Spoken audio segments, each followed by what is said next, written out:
Hello, this is Sharo from Auto Service Provider. Today, making timing for 3MZ FE, which used in Toyota Camrys, Highlander, and up to 2007 or 8. Some of the models they have it this engine, Sienna, and other engines. I mean, they have it. So the basic point of the timing is to replace the water pump. So water pump is located behind this cover. So you have to remove the timing and everything for that. And luckily this engine is out of the car because I'm replacing the engine. So you don't need to replace, take it out the engine from the for only timing. So this is for a hybrid vehicle, but timing is same. Only focus the marks and you will figure out what exactly is going on. So this time I got this belt from Deco timing belt.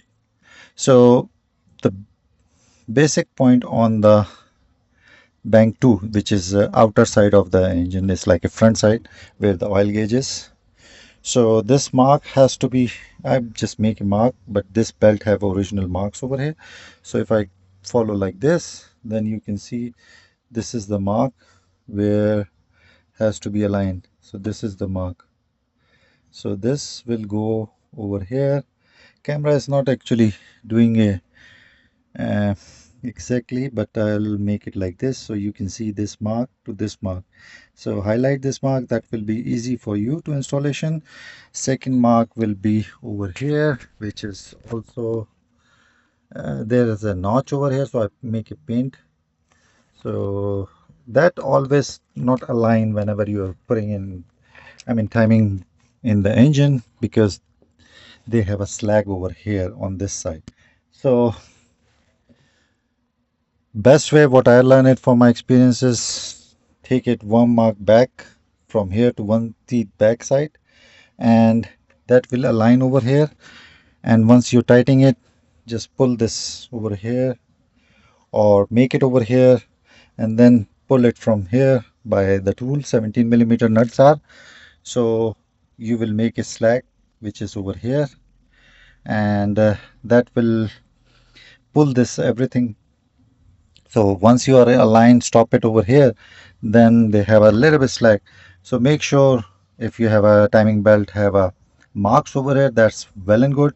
Otherwise, my advice always like that, when you're taking off the timing belt, make a marks and then take it off. That will be align your new belt and it will be easy for you. That's what I used to do it. It's helpful. If you don't have it marker or anything, it's okay, it will be aligned, no problem, but that will be guideline for you. So once you pull a little bit over here, so slack will be coming over here. Do not put this tensioner until you make it complete. So once over here they have a 12 millimeter and that 12 millimeter, this is shorter one, this is longer one, and if you can able to see it, this is how align on the pin. But once you are fixing it, it will never align it, so you have to put a screwdriver or anything on the back side, push it. So this bolt is longer, you have to fix it first, this one, then push it from bottom to upside, and then keep it pressure, and you hand tight it, and then once you are hand tighted, then you will be easy. So it's much better, I can explain you over here. So this tensioner, they have a two type of tensioner, different models, but remember this is new model, or whatever you're using it, use the same tensioner bracket over here. Bearings are same, so you can, if you order wrongly, you can interchange the bearing as well. It's not a big issue. The issue is like always this size style of the tensioner bearing. And now this is the also another tensioner bearing. This is also Japanese, I used it to it original parts. uh, then you come over here, this is the crank mark. So on here, this one,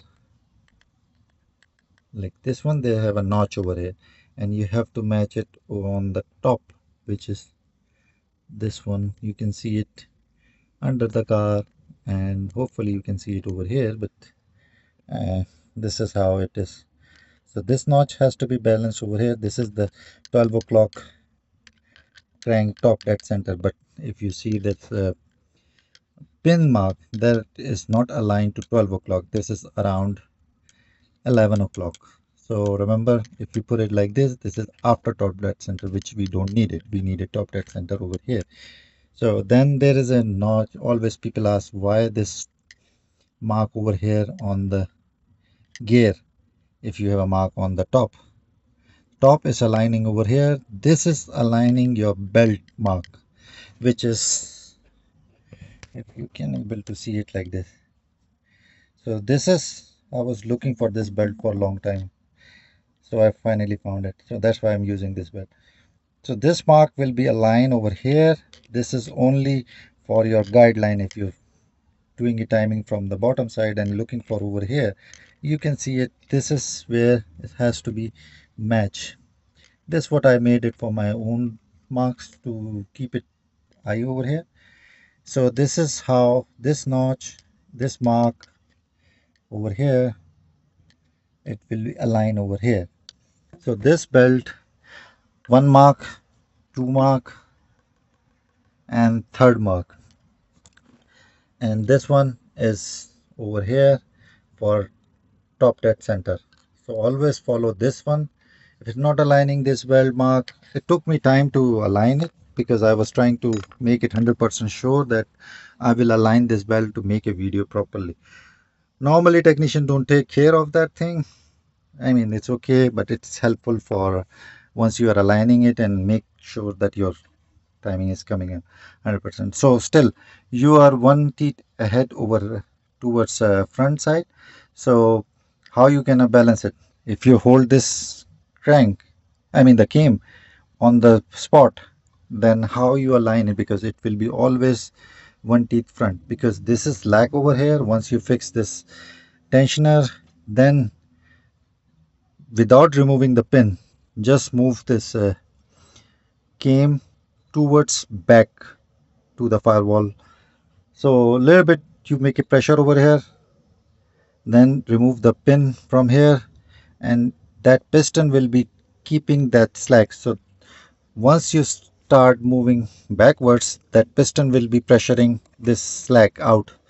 So once you see it, that is almost aligned and it's not moved this one, so you are taking off the slack from the belt. So it will align by itself.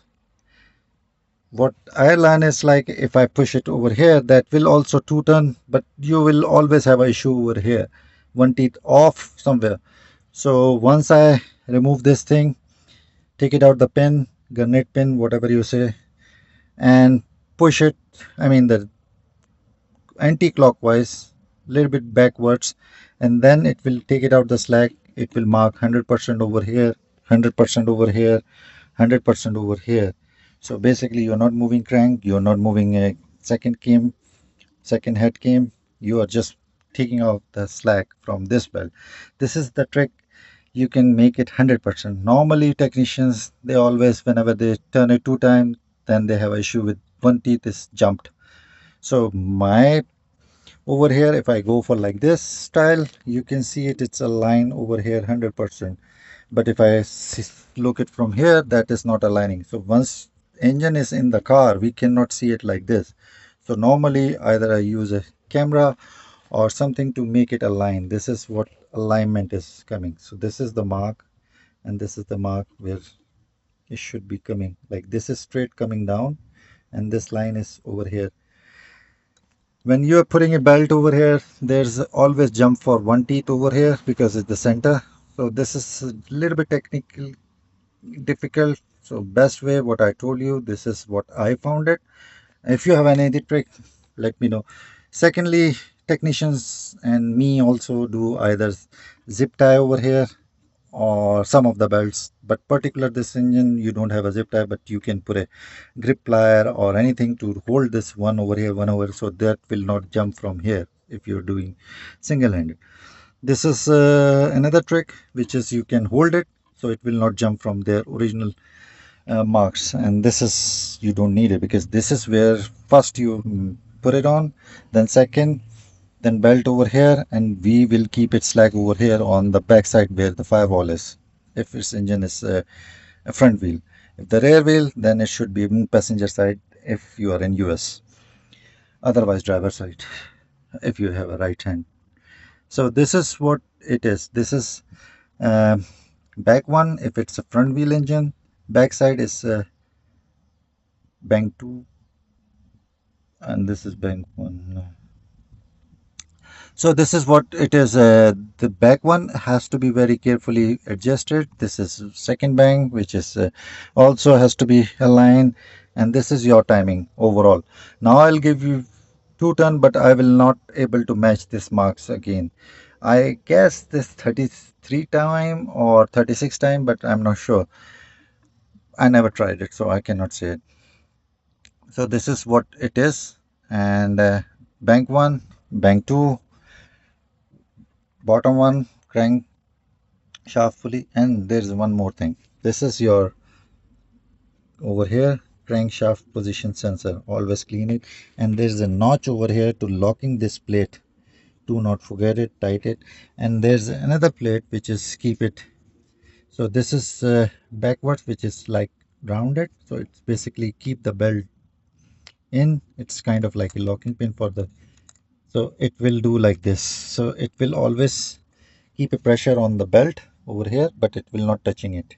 It's like by hand it's touching, but it's not like exactly making a contact. So this is, don't not forget to tight this thing, because this is holding the pulley or pulley gear, and that is the crank timing, which is crank sensor read it, and this is where the mark flat comes. So if you have an issue, sometimes they have a police have issue, they move this timing sensor, and that's why they have an issue with the timing, although it's look 100% okay. But always check whenever you're doing a timing, remove this pulley, check it. If they have a play, replace it, press it, whatever you weld it, but make sure that is not moving on the back one. This one I'm talking about that. So hopefully that will helpful, and it is enough briefing. Please share, subscribe my channel. This is Sharo from Auto Services Provider, and I hope you will like it, and that will help you whenever you are required. I saw so many videos but never see it like properly required and everything. Thank you for watching. This is Sharo for Auto Service Provider.